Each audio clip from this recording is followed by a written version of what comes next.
अच्छा, आप तीनों को गुड आफ्टरनून। अमरीश सर, शुरुआत आपसे कर रहा हूं और पहला स्टॉक जो स्क्रीन पे लेकर आई डॉक्टर साहब, वो है टेक महिंद्रा का। अमरीश सर, नॉट नेसेसरली कि हर स्टॉक पे हमें पॉजिटिव नजरिया ही रखना है। एग्जैक्टली जहां पे आपको कंफर्ट हो वही एक बाय रिकमेंडेशन बनेगा आपकी तरफ से, अदरवाइज अवॉइड करेंगे। टेक महिंद्रा इसीलिए मेंशन कर रहा हूं, वैसे आईटी एज अ पैक बहुत कमजोरी के साथ ट्रेड कर रहा है। निफ्ट, दो बड़े कॉन्स्टिट्यूएंट्स हैं बाजार के वेटेज के लिहाज से, आईटी और बैंक्स। बैंक्स चमक रहे हैं क्योंकि डोमेस्टिक ड्रिवन फोकस है, हालात घर के तो अच्छे ही हैं। आईटी दिक्कत में इसीलिए है कि डर है ग्लोबली जो मूड माहौल है उसको लेकर। तो ऐसे में आईटी इंडेक्स प्रेशर में था। मैंने सिंगल आउट सिर्फ टेक महिंद्रा करा क्योंकि बीच बीच में कुछ एक्सपर्ट टेक महिंद्रा की तारीफ कर रहे हैं और ये पिटा हुआ है। क्यों कर रहे हैं? शायद वो टेलीकॉम 5G तड़के होंगे अलग अलग, पर ये सारे के सारे स्टॉक्स ईयर लोस पे, अभी भी कोई रिकवरी के संकेत नहीं। आए दिन पिटाई हो रही है, आए दिन कंसर्न्स माउंट हो रहे हैं, पर कहीं ना कहीं कोई ना कोई लॉन्ग टर्म के लिए तो अट्रैक्टिव होगा। तो मैं टेक महिंद्रा के थ्रू आईटी दिग्गज पे चर्चा कर लूंगा, लेकिन मैंने सिंगल आउट करा टेक महिंद्रा जो सबसे ज्यादा इस पूरे पैक में पिटा है। 1850 वाला टेक महिंद्रा ऑलमोस्ट आधा होके कामकाज कर रहा है, 45% के आसपास ईयर हाई से करेक्ट होके। अमरीश सर, ये आईटी को लेकर बड़ा कंफ्यूजन है। 1800 वाला 1000 में मिल रहा है, कोई निफ्टी 50 का स्टॉक अट्रैक्टिव होगा भाई, निफ्टी 50 तो अच्छे स्टॉक चुने जाते हैं।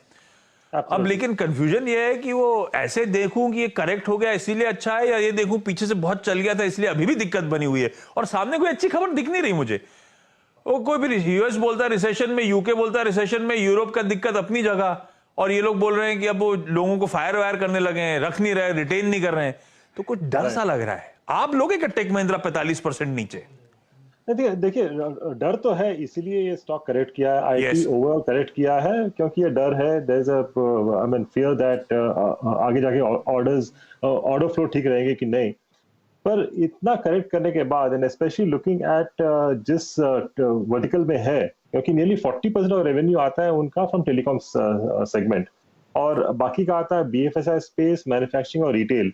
वहां पे देखिए बीएफएसआई स्पेस और रिटेल भी काफी अच्छा कर रहा है, एंड नियरली 90 कंट्रीज में है, 1000 प्लस क्लाइंट्स है, काफी बड़ा टीम है, 1.2 लाख एम्प्लॉइज है, एंड लुकिंग तो ऑर्डर फ्लो अभी भी मुझे लग रहा है कि order flows has been decent, बहुत ज्यादा कम हुए नहीं है, and specially because of this 5G roll out I mean across the globe, इनको उससे काफी फायदा होने वाला है। तो इस लेवल पे मुझे लगता है कि डाउनसाइड काफी लिमिटेड है। मैं तो ये नहीं बोलूंगा कि ये बॉटम है, यहाँ से भी जा सकता है 10%, but in case you buying now, average out at the 10% lower or 15% lower, और इसमें पेशेंस जरूरत पड़ेगा। You have to hold on at least for a year or 15 months, और मेरा यहाँ टारगेट बनता है करीब 1250 का, which is about only 15 times FY24 earnings. तो I am not talking of 1800, I am talking of 1250, तो which is a good 20-25% sort of return. बिल्कुल ठीक है, और 1250 अच्छे खासे मीनिंगफुल अपसाइड्स की बात हो रही है। 20-25% अभी यहां से उछल सकता है।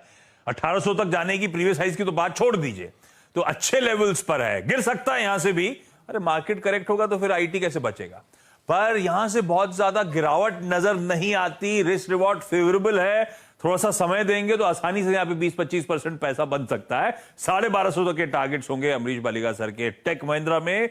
तो ये धोखे वाला स्टॉक है जो अब तक अंडर परफॉर्म कर रहा है, पिट रहा है, दरअसल इसमें खरीदारी करने के मौके रिविजिट कर दूंगा पहला, लेकिन टेक महिंद्रा खरीदना है। अमरीश बालिगा सर की राय।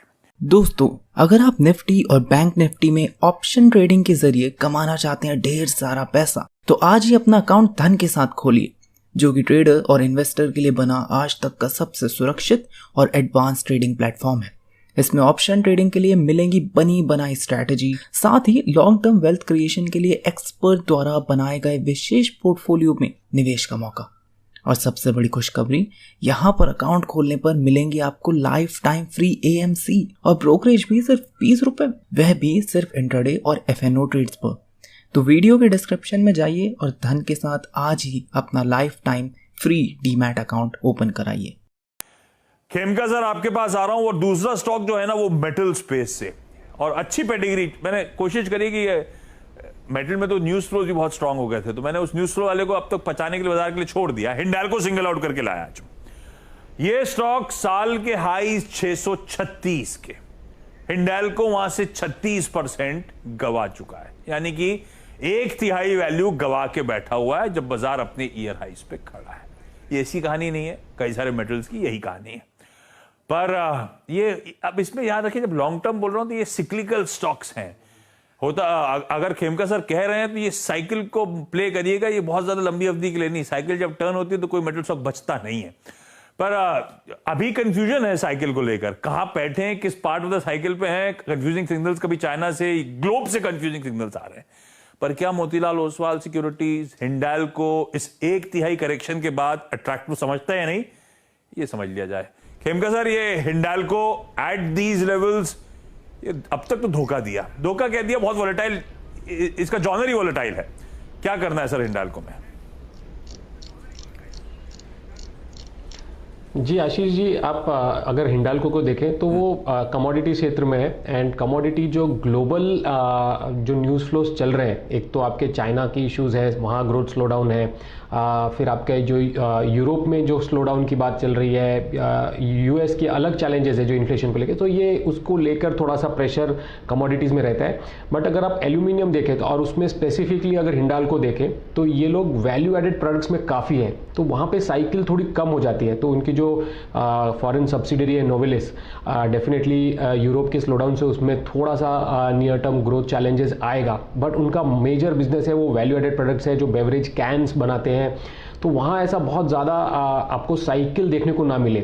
इनपुट कॉस्ट पे डेफिनेटली प्रेशर है, और इसके वजह से एक जो अप साइकिल से स्टॉक्स काफ़ी अच्छे प्रॉफिट्स दिखाए थे कंपनीज ने, जिसकी वजह से स्टॉक काफ़ी ऊपर चढ़ गया था और थोड़ा करेक्शन आया है। बट व्यू डेफिनेटली अगर आप मुझे कमोडिटीज में पूछे तो हिंडाल्को पे पॉजिटिव रहेगा। नियर टर्म जो ग्लोबल चैलेंजेस की वजह से स्टॉक भले ही थोड़े प्रेशर में रहे, बट अगर आप थोड़े 1 साल की अवधि के हिसाब से देखें तो रिजल्ट्स काफ़ी स्ट्रॉन्ग आए हैं। हमें लगता है value addition specially on the downstream side, और कंपनी रिन्यूएबल एनर्जी, ताकि थोड़े से कॉस्ट प्रेशर जो हैं, जो आज क्रूड कच्चा तेल जो बढ़ गया है उसका भी थोड़ा सा इम्पैक्ट को खुद थोड़ा सा कम कर सके, तो रिन्यूएबल एनर्जी में भी इन्वेस्टमेंट कर रही है, तो इससे काफ़ी बेनिफिट मिलेगा। तो हमारा टारगेट अच्छा खासा 525 का है, जो कि 25% अपसाइड का है। बट अगेन वही डिस्क्लेमर कि ये अभी शॉर्ट टर्म में नहीं चलेगा, इसे आपको ग्रेजुअली डिप्स पे बाय करना है, एंड 1 साल के ऊपर की अवधि में 20 से 25% अपसाइड इसमें दिखता है। बिल्कुल ठीक, और शॉर्ट टर्म के लिए यहाँ बात भी नहीं हो रही। ये सारे स्टॉक्स वो हैं जो एग्जाम्पशन ये है कि फंडामेंटल इन्वेस्टिंग कर रहे हैं, स्टॉक पिकिंग कर रहे हैं हम लोग, और एक मीनिंगफुल टाइम देंगे इन स्टॉक्स को। फ्राइडे शोज का जनरली बेसिक प्रीमाइस यही है। तो हिंडाल्को रखिए रडार पे, पॉजिटिव है इस समय। मोतीलाल ओसवाल सिक्योरिटीज 1 साल के लिए आज से 525 के टारगेट्स। भाई ये स्टॉक खड़ा है 400 पे, 525 यानी कि अच्छे खाप से 20-30% के आसपास के अपसाइड, 25% के अपसाइड खेमका साहब और उनकी टीम को नजर आते हैं। शॉर्ट टर्म के लिए नहीं, 1 साल प्लस का अगर होराइजन है, इन लेवल्स पे हिंडाल्को एक्यूमुलेट कर सकते हैं। एक्यूमुलेट इसलिए कह रहा हूं, और करेक्शन आएगा और नीचे आया तो और शायद बेहतर मौके हो जाएंगे आपके लिए, तो एक्यूमुलेट करने के मौके ढूंढेगा एक और धोखे वाला ये स्टॉक।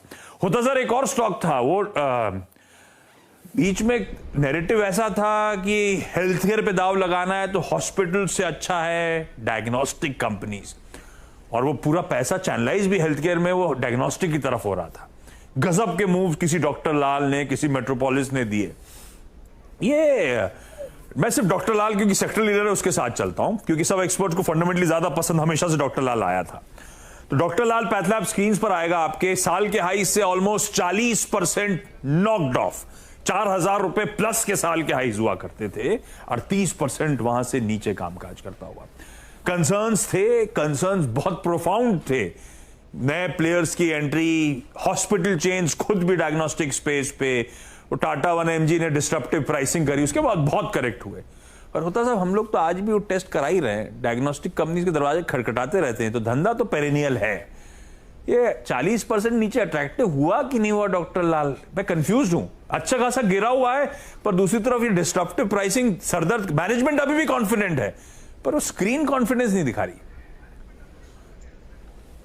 आशीष, स्टॉक का गिरना एक सोल क्राइटेरिया कभी नहीं हो सकता इन्वेस्टमेंट के लिए। और अगर सेक्टर डायग्नोस्टिक पूरे सेक्टर की बात करें तो जिस तरह की कॉम्पिटिटिव इंटेंसिटी अभी बढ़ रही है, नए प्लेयर्स आ रहे हैं और दिग्गज प्लेयर आ रहे हैं ये इंडस्ट्री में, तो यहाँ पे मार्जिन कंप्रेशन और जिस रिटर्न रेशियो कंप्रेशन आगे जाके बहुत देखने को मिलेगा। तो हालांकि इतना गिरने के बाद थोड़ा बहुत रिकवर कर रहे हैं डायग्नोस्टिक स्टॉक और डॉक्टर लाल भी रिकवर कर रहे हैं, लेकिन मेरे हिसाब से जिस हिसाब से आउटलुक है डायग्नोस्टिक सेक्टर का ओवरऑल नेक्स्ट कुछ सालों को लेकर, क्योंकि बहुत सारे प्राइसिंग प्रेशर आने वाले हैं, कैनिबलाइजेशन होने वाले हैं, तो मुझे लगता है रिस्क रिवार्ड अभी फेवरेबल नहीं है। हालांकि सेक्टर लीडर हैं डॉक्टर लाल, लेकिन मेरे हिसाब से इन्वेस्टमेंट के लिए अभी अवॉइड बनता है। अभी थोड़ा स्टेबलाइज होने दीजिए इंडस्ट्री को, तब सोचेंगे क्या करना है, लेकिन अभी के लिए मेरे को रिस्क रिवार्ड फेवरेबल नहीं लगता डॉक्टर लाल में।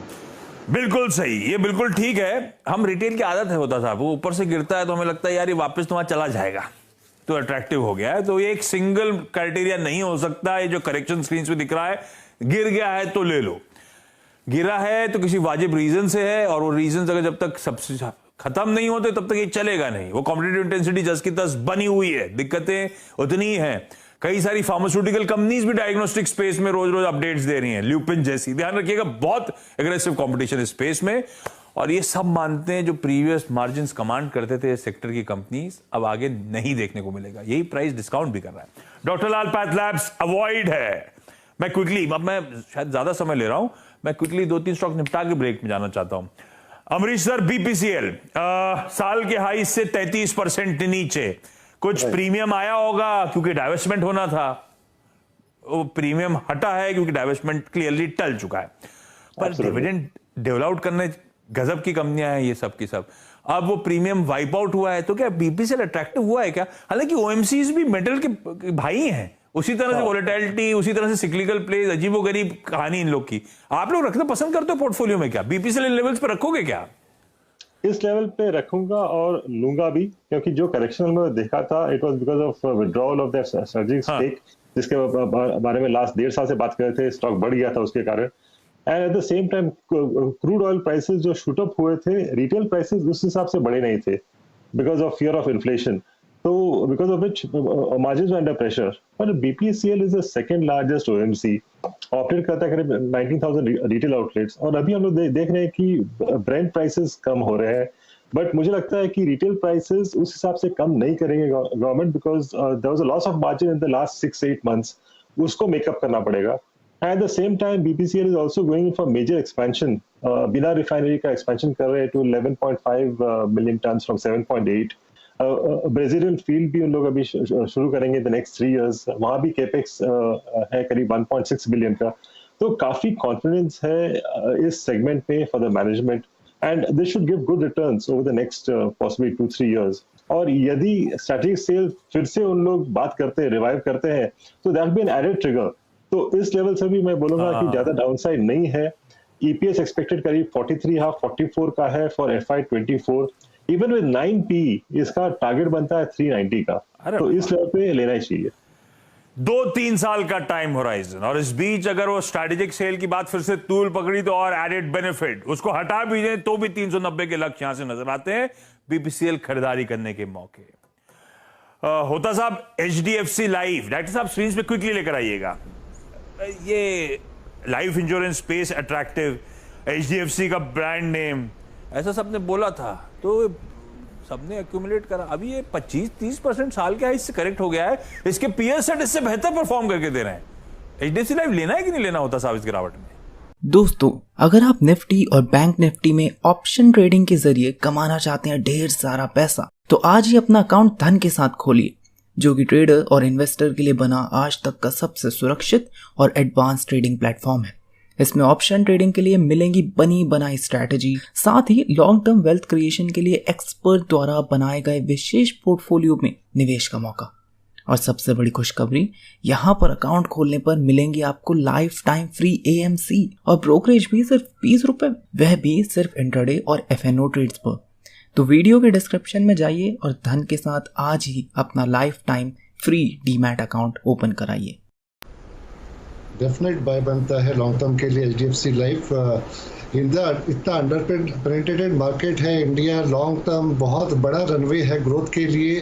4 टाइम्स प्राइस टू ईवी चलता था, अभी 2.5 टाइम्स चल रहा है। एक्साइट का उन्होंने एक्विजिशन किया था, उसका इंटीग्रेशन ऑन ट्रैक है, वो सेकंड हाफ में आ जाएगा।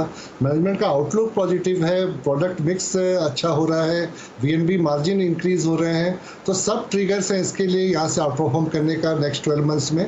तो मेरे हिसाब से लेवल बहुत अच्छा है लेने के लिए। 629 का टारगेट हो, 670 का इनफैक्ट टारगेट है मेरा एचडीएफसी लाइफ के लिए। खरीदना है एचडीएफसी लाइफ। ये सेक्टर के बढ़िया टेलविंड्स की बात बार बार होती है। एचडीएफसी लाइफ में बिल्कुल इन लेवल्स पे गिरावट में एक्यूमुलेट करने के मौके।